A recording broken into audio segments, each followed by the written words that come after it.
श्री वृंदावन में श्री सनातन गोस्वामी जी सदैव अपनी रहनी से रहते। एक दिन एक दिव्य लीला उनके सामने स्फुरित हुई।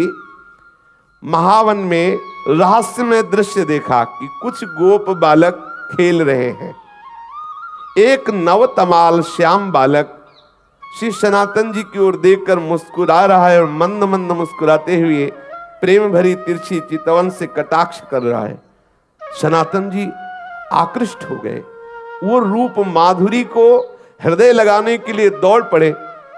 जो सामने एक दिव्य लीला स्फुरित हुई, देखा कि बहुत से गोप सखाओं के साथ श्री लालजू महाराज खेल रहे हैं।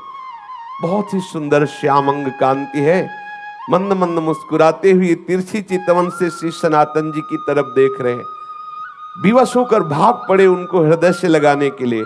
जो ही नजदीक पहुंचकर हृदय लगाने की चेष्टा की तो अंतर्धान हो गए।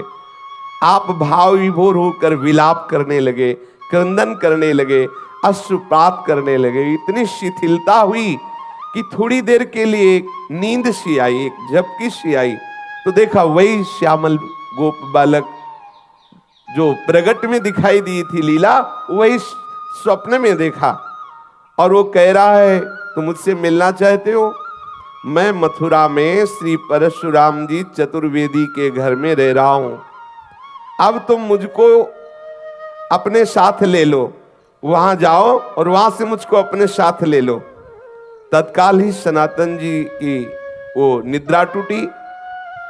आप प्रातः काल होते ही मधुकरी के निमित्त श्री परशुराम जी चौबे के आवास स्थान पर पहुंचे। वहां आपको उस बालक का श्री ठाकुर श्री मदन मोहन के रूप में दर्शन हुआ।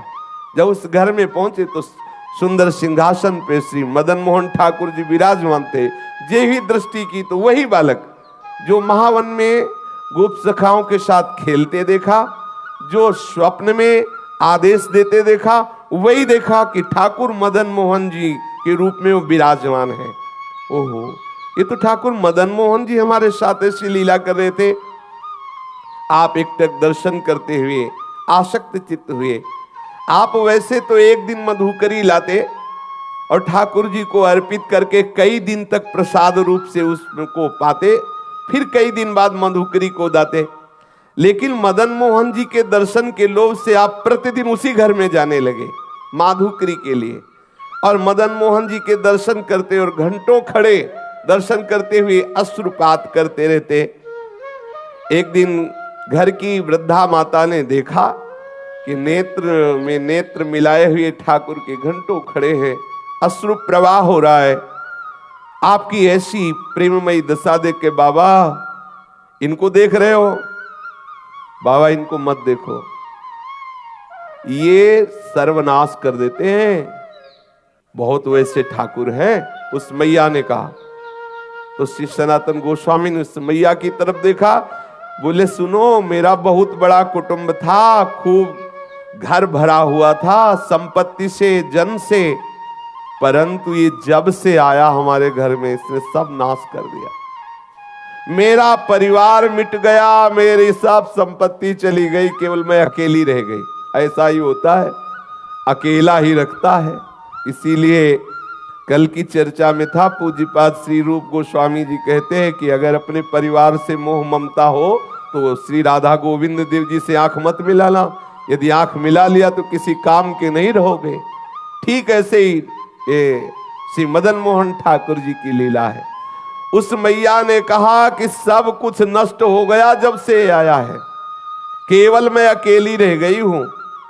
सनातन जी ने वही अश्रु प्रवाह, अनुराग से भीने हुए नेत्र, कहा माता जी तुम इसका परिचय मत दो, मैं जानता हूं मेरी भी यही दशा हो गई है। जब से इसने नजर की तब से सब नाश हो गया। और क्या, राजमंत्री थे, नजर हुई, कहां पहुंचा दिया। एक गुदड़ी करवा और भाव में मगल। ये विनोद है महापुरुषों का। समस्त मलिनता माया की जो हमें घेरे हुए है, जब ठाकुर का कृपा कटाक्ष होता है तो उससे बिलक करके अपनी लीला में प्रवेश दे देते हैं, जो चिदानंदमयी है, जो एक रस लीला है। ये परिवर्तनशील जगत की मोह ममता का नाश एकमात्र इनकी कृपा की ओर से होता है। जब से इनसे प्रीति की तब से मेरा सर्वनाश हो गया, श्री सनातन जी ने कहा। इसलिए नाश का अब तो कोई भय रहा नहीं, कोई बचा ही नहीं तो क्या भय है। मेरे निकट जो भी था अब वर्तमान में कुछ नहीं रह गया है, ये इसी की नजर का चमत्कार है। वृद्धा ने कहा तो भी तुम इसकी तरफ देख रहे हो, देखो तुम्हें पसंद आ गया क्या? बोले तो पहले से ही हम राजी हैं, इसके नेत्रों में पहले ही बिक चुके हैं। मैं तो वृद्ध हो चली हूं और मैं सोच भी रही थी कि अब इसकी सेवा कौन करेगा मेरे बाद, क्योंकि परिवार में तो कोई बचा नहीं। देखो इससे कोई ये मत समझ लेना कि ठाकुर से प्रेम करोगे तो तुम्हारा परिवार नष्ट हो जाएगा, ऐसा नहीं। इसका आंतरिक रहस्य है। जब से मदन मोहन जी पधारे तो एक एक करके अपने धाम भेज दिया, अपनी नित्य लीला में सम्मिलित, जो बड़े बड़े योगियों के लिए दुर्लभ है। ठाकुर मदन मोहन पधारे उस चौबे जी के घर तो सबको अपने दिव्य लीला में प्रवेश दे दिया। लौकिक धन हटा करके चिदानंद वस्तु प्रदान की। हमारी पार्थिव बुद्धि कहीं ऐसा न सोच बैठे कि ठाकुर से जुड़ने का मतलब है संकट विपत्तियां, ऐसा नहीं। जो प्रभु के चरणों में अपने चित्त को लगा देता है तो बिना अन्य साधन के भी प्रभु उसको स्वीकार कर लेते हैं और अपने दिव्य धाम, दिव्य स्वरूप, दिव्य लीलाओं में प्रवेश दे देते हैं।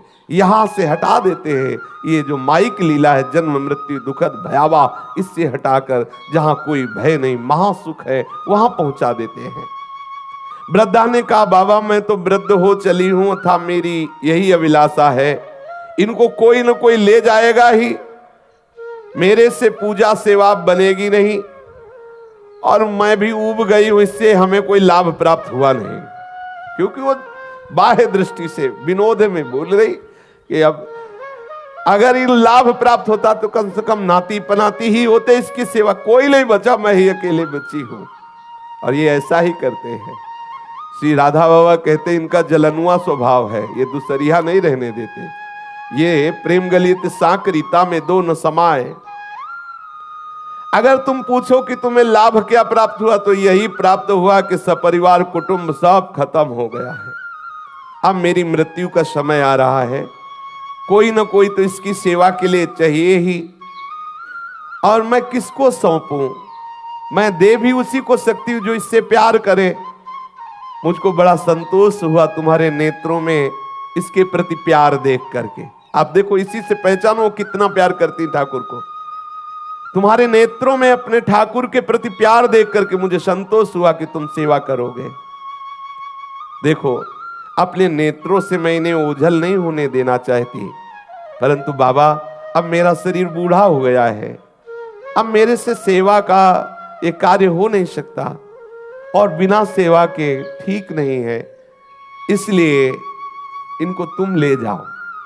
श्री सनातन गोस्वामी जी ने कहा मैया यदि ऐसी बात है तो तुम इन्हें मुझे दे दो, मैं इन्हें अपने संग ले जाऊं।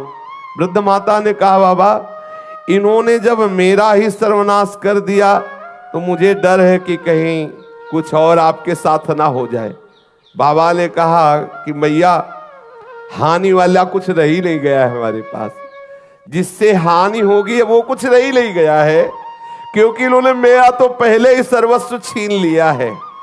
अब एक शरीर में लंगोटी है, ये गुदड़ी है, ये करवा है, जब चाहे तब छीन ले, इसका मुझे कोई भय नहीं है।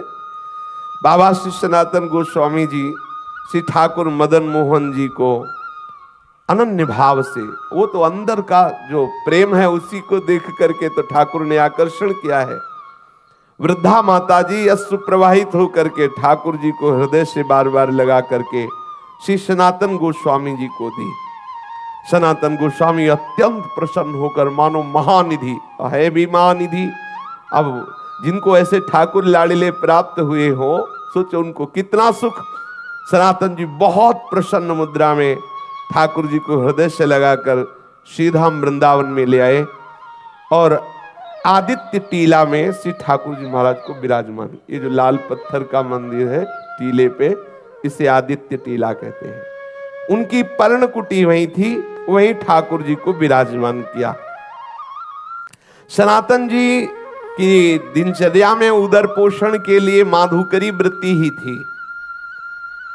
एक दिन ले आते, कई दिन प्रयोग करते, परंतु अब कुटिया में ठाकुर जी पधारे। अब श्री सनातन जी श्री ठाकुर जी के भोग के लिए आटा मांग के लाते और उपला बीन लेते और उसी आटे का गोला बनाकर उपला में पका लेते और ठाकुर जी को अर्पित करते और वही प्रसाद पाते। वैसे तो कई कई दिन तक माधुकरी का भोग लगा के पाते, लेकिन जब से ठाकुर मदन मोहन आए तो रोज आटा लाते और उसी का बाटी बनाकर ठाकुर को अर्पित करते। ठाकुर जी को जब भोग अर्पित करते तो ठाकुर जी मुंह बनाते, क्योंकि चौबे जी के यहाँ मलाई रबड़ी पाले वाले प्रसिद्ध है, मथुरा के चौबे, वहाँ तो खूब सुंदर राजभोग चलता रहता है। आज भी है, शाम के भांग छानेंगे फिर उनका प्रसाद देखो शाम वाला।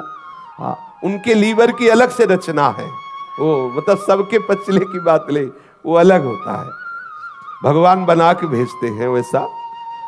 हमने तो सुना है, देखा तो है नहीं कि 2-2.5 किलो रबड़ी कोई ज्यादा नहीं है, ऐसा सुना है कि ऐसे हाँ ऐसा सुना है कि वो जब भांग छली होती ना 2-2.5 किलो ऐसा हमने सुना। तो ठाकुर जी रबड़ी छालने वाले, अभी यहाँ सूखी बाटी, उसमें नमक भी नहीं, अब कुछ कह नहीं सकते, लेकिन मुंह बुलाते ठाकुर जी, जो ही ऐसे बाटी रखते। ठाकुर एक दिन हिम्मत करके, ठाकुर जी देख लो ये प्रेम का बल, जैसे कोई बच्चा डरता है ना बड़ों से, ऐसे ठाकुर जी डरते थे श्री सनातन गोस्वामी से। थोड़ा डरते हुए कहा, बाबा ये सूखी बाटी गले से उतरती नहीं है, आप ये जली जली बाटी हमको भोग लगाते हो, हमारा उधर भी काम नहीं कर रहा हो, गले से सरकती नहीं है। अरे इतना नमक तो डाल दिया कर, इतना नमक डाल दिया कर। श्री मदन मोहन जी के मुख से सुनकर के सनातन जी मुस्कुराए और बोले, देखो हमें महाप्रभु ने आदेश किया है कि वृंदावन वैराग्य से रहना। अब मैं समझ गया कि आप मुझे फिर फंसाना चाहते हो, चटोरा स्वभाव है आपका, वैसे ही बाल्यपन से चटोरा स्वभाव। कभी यशोदा मैया के द्वारा दिए हुए माखन से तृप्त नहीं होते थे, जब तक 10-20 घरों से गोपियों के यहाँ जाकर के बाल लीला करके 10-20 घरों से नहीं पाते। तो हमें पहले से पता है आपकी चटोरा स्वभाव है, और वैसे भी चौबे जी के यहाँ भोग लगता रहा, लेकिन ये बात समझ लो कि यहाँ ये व्यवस्था नहीं हो पाएगी। आज आप कह रहे हो कि थोड़ा सा नमक मांग के लाना, फिर कहोगे बाबा नमक तो हो गया, अगर थोड़ा घी में डुबो के तो गला सीज जाएगा, फिर कहोगे बाबा थोड़ा मीठा बूरा मिला दो, तो हम इसी चक्कर में कहां तक व्यवस्था करेंगे। कभी तुम घी कहोगे, कभी बूरा कहोगे, तो इसलिए महाराज मैं तो महाप्रभु की आज्ञा के अनुसार ही रहूंगा वैराग्य से। और आप ये जो मांगे रख रहे हो, ये मांग आप अपना चाहो तो पूर्ण कर लो, हमारी तरफ से व्यवस्था होने वाली नहीं है, मैं वैराग्य पूर्ण ही रहूंगा। श्री सनातन गोस्वामी जी से ऐसा ठाकुर जी ने उत्तर सुना, तो उन्होंने कहा तुम फिर मुझे आदेश देते हो कि मैं अपनी व्यवस्था कर लूं। ठाकुर जी ने हाँ बोले, आप व्यवस्था अपनी कर लो, हमें कोई परेशानी नहीं है। ठाकुर जी प्रसन्न हो गए, ठीक है आप वैराग्य से रहो, हम व्यवस्था कर लेते हैं। श्री सनातन गोस्वामी जी ने श्री ठाकुर मदन मोहन जी को कह दिया कि आप अपनी व्यवस्था कर लीजिए। तो उसी समय मुल्तान देशवासी कोई रामदास जी नाम के जो एक कपूर परिवार के विशाल नौका में विविध रत्नों और सैंधव नमक, काबुल के मेवा इत्यादि भरी हुई, वैसे पहले यमुना जी से ही व्यापार आदि के लिए नौका यात्रा के द्वारा आना जाना होता था। तो वो आगरा जा रहे थे, जिसमें मेवा भरी हुई थी, सेंधा नमक भी था और विविध प्रकार के रत्न भी थे। बहुत बड़ी नौका थी, जिसे नरवाहन जी के चरित्र में आता कि 600 सैनिक तो उस जैनी की नौका की व्यवस्था में थे और बहुत सा वो व्यापार की सामग्री लिए। तो मतलब कोई ऐसी नौका नहीं कि 10-5 लोग बैठे हों, ऐसे नहीं, विशाल नौकाएं और उसमें संपत्ति। जब ठाकुर जी से कहा आप अपनी व्यवस्था कर लो, तो यहीं नीचे ही यमुना जी बहती थी, जहां से आज परिक्रमा मार्ग है। क्योंकि यमुना जी के समीप ही आदित्य टीला, वो आज भी जो लाल पत्थर का मंदिर, तो जो परिक्रमा मार्ग है यमुना प्रवाह उस समय, क्योंकि ऐसा प्रसंग आता है कि वहां से घड़ा लेकर के सीधे ही यमुना जी में कूदा चोर, ऐसी कथा आती है। तो मतलब समीप ही यमुना जी थी, वहां ही आके नौका रुक गई। अब बहुत प्रयास किया, नौका वहां से चली ही नहीं। अब अनेक प्रयास करने पर जब हार गया, चलने की बात क्या, नौका हिली डुली भी नहीं, क्योंकि ठाकुर जी जजमान पटाना चाहते हैं। अब श्री रामदास जी कपूर परेशान हो गए, तो ठाकुर जी ही एक गोप वेश बालक का धारण करके गए और कहा, रे सुन, ये नौका ऐसे नहीं निकलेगी, अगर तुझे नौका निकालना है तो देखो वो संत भगवान बैठे उस वृक्ष के नीचे, सनातन गोस्वामी जी के लिए कहा, वहां जा दंडवत कर, कुछ मनौती मान तो नौका निकल जाएगी, हम तुमको पक्की सलाह देते हैं। अब वो श्री सना, और ये कौन बालक, वही है ठाकुर जी पटा रहे हैं, नाव रोका और भेज रहे हैं, पर बिना सनातन जी के। ये देखो इनका दुलार देखो, ठाकुर कितना अपने जनों को प्यार करते हैं। वैसे ये सबके साहब हैं, लेकिन जो इनकी दास्ता स्वीकार कर लेता है, वो ठाकुर अपना साहब उसे बना लेता है। कैसा करुणामय है। नरसिंह मेहता जी के लिए देखो, अपने को सेवक कहा, जब कभी आदेश हो स्वामी निसंकोच होकर आदेश करना, ये सेवक सदैव आपकी सेवा में तत्पर है। श्री द्वारिकाधीश जी ने ऐसा नरसिंह जी के लिए कहा। सबका साहब अपने सेवकों का सेवक बन जाता है, अपने सेवकों को साहब बना लेता है। जाकर के सनातन जी की शरण में उनसे अनुनय विनय करो, तुम्हारी नाव निकल जाएगी। रामदास कपूर तत्काल जिधर उस गोप बालक ने संकेत किया था वहां गए। श्री सनातन गोस्वामी जी बैठे हुए श्री प्रिया प्रीतम के चिंतन में डूबे हुए थे। उसने आकर साष्टांग प्रणाम किया, अश्रुपात करते हुए कहने लगा, मेरी रक्षा करो, मैं एक व्यापारी हूं, मेरी नाव फंस गई, मैंने हर उपाय करके देखा, ब्रजवासियों को बुलाकर निकालने की चेष्टा की, नहीं निकली, आप कृपा कर दो, मैं आपके पास आया हूं किसी ब्रजवासी के कहने पर। ध्यान किया सनातन गोस्वामी जी ने कि कौन ब्रजवासी ने भेजा, पता चला ठाकुर मदन मोहन ने। बोले समझ गए, अच्छा जजमान पटा लिया है। श्री रामदास जी ने जब सनातन जी से ऐसा कहा तो सनातन गोस्वामी जी ने कहा कि भैया वो बैठे पर्णकुटी में, वो जो बैठे ना, आप जाओ उनके सामने कुछ मनौती मानो, जाके उनके सामने मनौती मानोगे तो नाव निकल जाएगी। क्योंकि जान गए कि ठाकुर जी ने ऐसी लीला की।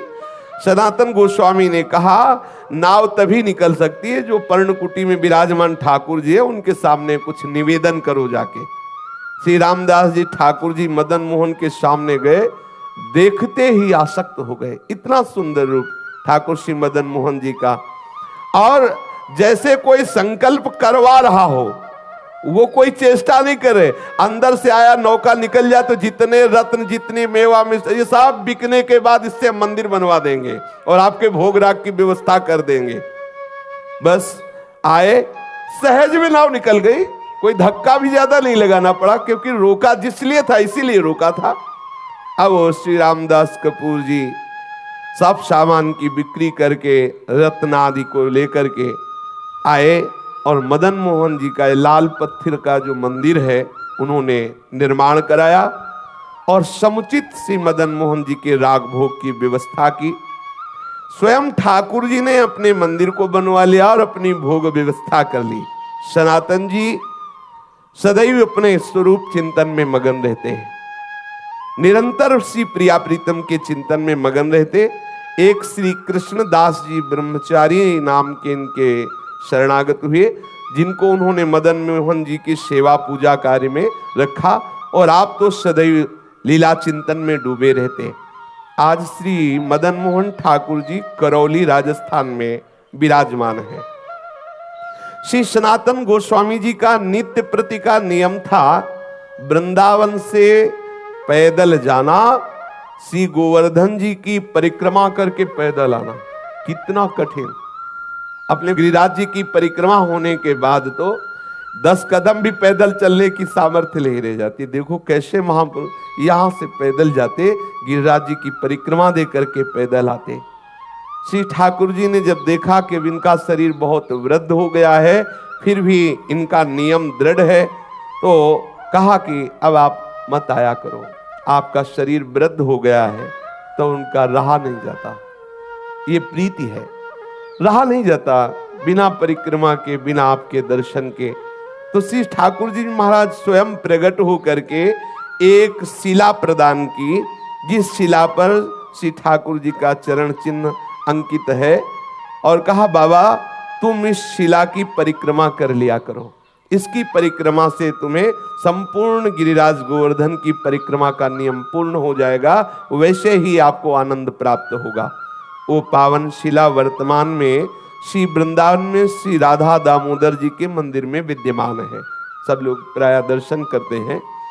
प्रतिदिन आदित्य टीला से श्री सनातन गोस्वामी श्री गोपेश्वर महादेव जी के भी दर्शन करने जाते थे। तो महादेव जी ने देखा कि जब बहुत एकदम वृद्ध हो गए हैं, तब उनसे कहा कि तुम यहाँ रोज गोपेश्वर मत आया करो।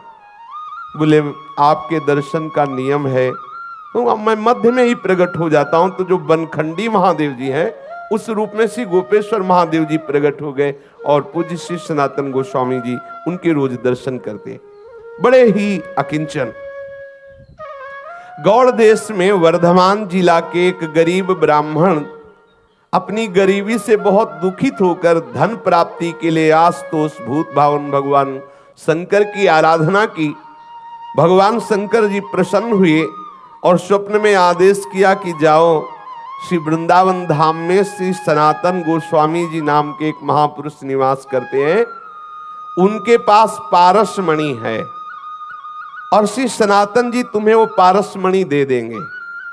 ब्राह्मण देव को ऐसा भगवान महादेव जी ने आशीर्वाद दिया, जाओ।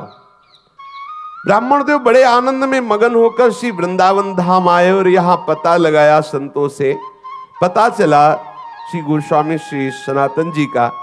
वो वहां गए, श्री गोस्वामी जी को देखा, श्री सनातन जी को, एक गुदड़ी, एक करवा और शरीर पे कौपीन। उनके मन में निराशा हुई कि जो खुद ऐसी गरीबी से रह रहे हैं, वो हमें पारसमणि क्या देंगे।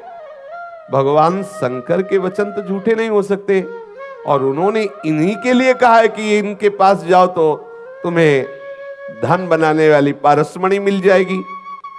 अगर इनके पास पारसमणि होती तो ये ऐसे कैसे फटी पुरानी गुदड़ी, रज का करवा, एक लंगोटी लगी हुई। प्रणाम किया, बाबा मैं आपके पास आया हूं। सनातन जी ने कहा किस हेतु से आए हो। तो उन्होंने कहा कि मुझे भगवान शंकर ने भेजा है कि आपके पास पारसमणि है और आप मुझे प्रदान करें। सनातन जी ने कहा हाँ, मैंने कभी उसे छुआ तो है नहीं, पास तो है नहीं। यमुना स्नान करने जा रहा था तो एक दिन पैर से टकरा गई थी, तो वहीं उसे रेती से ढक दिया और पुनः यमुना स्नान किया, जिससे किसी दिन स्नान करके वापस आते समय दोबारा हमारे स्पर्श न हो जाए, नहीं तो मुझे पुनः स्नान करना पड़ेगा। श्री ठाकुर जी की सेवा पूजा में विलंब हो जाएगा। ब्राह्मण देव को लगा इतनी अशुद्ध होती पारसमणि कि स्नान करना पड़ता है। ब्राह्मण देवता ने कहा अच्छा आप मुझे बता दे चल के कि वो पारसमणि का है, दूर से बता दीजिए। ब्राह्मण देव को श्री सनातन गोस्वामी ले गए और बोले इसी जगह कहीं थी, आप बालू हटाइए। तो जे भी वहां बालू हटाई, थोड़ी देर में ही तो देखा चमकती हुई पारसमणि। ब्राह्मण को लगा मैं परीक्षा करके देखूं कि कोई चमकदार पत्थर है या पारसमणि है। तो एक लोहे की कील में स्पर्श किया, तत्काल वो स्वर्ण की हो गई। बड़ा मन प्रसन्न हुआ कि भगवान शंकर का वरदान साक्षात्कार हुआ। परंतु द्वितीय उसके विचार तत्काल आया, एक मन में तो प्रसन्नता हुई, तत्काल द्वितीय विचार आया कि ये कैसे संत हैं, इतनी कीमती वस्तु को इतनी दूर किए हुए जिसके लिए मैं आनंदित हुआ, उसके लिए इनके हृदय में ऐसी उपेक्षा। सनातन जी इस अमूल्य पारसमणि का त्याग क्यों किए हुए थे? और इतना त्याग कि शरीर से स्पर्श हो जाए तो यमुना स्नान करना पड़ेगा। मुझे लगता है कि इनको पता नहीं कि ये पारसमणि क्या होती है। ना अगर ये ऐसा जानते होते तो इसको ऐसे क्यों रेत में फेंके होते? और इसमें क्या दोष है जो इन्होंने स्नान करने की बात सोची?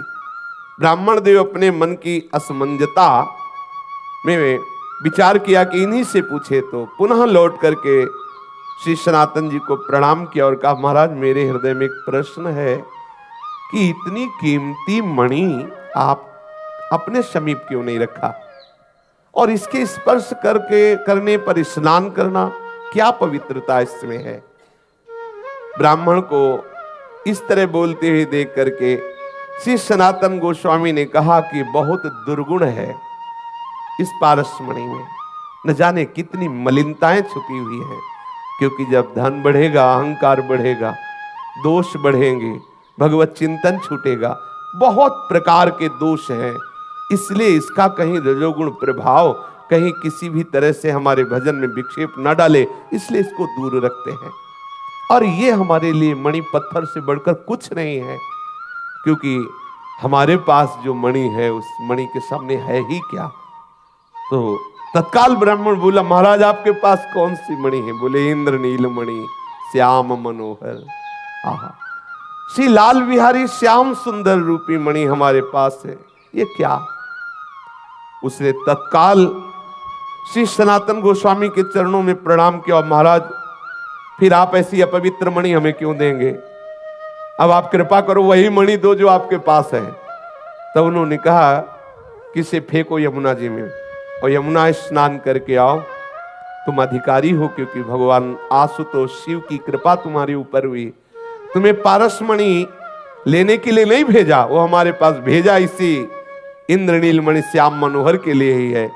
पर तुम्हें विश्वास हो जाए और तुम्हारी समझ में आ जाए कि पारसमणि को भी त्यागने की सामर्थ्य श्री श्याम सुंदर के चरण अनुरागियों में होती, इसलिए लीला कराई। जाओ स्नान करके आओ, इसे यमुना में फेंक दो। पारसमणि को फेंक दिया, स्नान करके आए। श्री पूज्य सनातन गोस्वामी जी ने उन्हें दीक्षा दी, उन्हें भगवत संबंध से युक्त किया और निरंतर वो वृंदावन धाम वास करके भगवत चिंतन करते हुए वो भगवत धाम को प्राप्त हुआ। विक्रम संवत 1615 सप्त गोस्वामी ग्रंथ के आधार पर विक्रम संवत 1611 आषाढ़ पूर्णिमा के दिन प्रातः काल श्री सनातन गोस्वामी पाद जी ने नित्य निकुंज लीला में प्रवेश किया।